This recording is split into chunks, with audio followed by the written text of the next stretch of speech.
పేరు ప్రైసీవాన్య. నేను 7వ తరగతి చదువుతున్నాను. గౌరవనీయులైన ప్రధానోపాధ్యాయుల గారికి, ఉపాధ్యాయులకు, నా తోటి విద్యార్థులకు నా నమస్కారములు. నేడు మనం 78వ స్వాతంత్ర వేడుకలను జరుపుకుంటున్నాము. ముందుగా మీ అందరికీ స్వాతంత్ర దినోత్సవం శుభాకాంక్షలు. నేను ఈరోజు కాకతీయ రాజ్యంలో గొప్ప పేరు ప్రఖ్యాత గల వీరవనిత గారి గురించి చెప్పబోతున్నాను. ఆమె అసలు పేరు రుద్రమదేవి, కానీ ఆమె తండ్రి పెట్టిన పేరు రుద్రాంబ. ఎందుకంటే తన తండ్రి గణపతి దేవుడు పుత్ర సంతానం లేకపోవడంతో తనని కుమారుల్లా పెంచి తనకి రుద్రమదేవుడిగా పేరు పెట్టారు. 35 సంవత్సరాల పాటు, అంటే 35 ఏళ్ల పాటు కాకతీయ రాజ్యాన్ని పరిపాలించి పేరు గడించారు.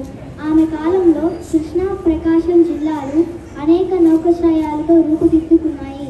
రైతుల కోసం అనేక చెరువులు, కాలువలు త్రవ్వించి ఆ ప్రాంతాలను సస్యశ్యామలం చేశారు.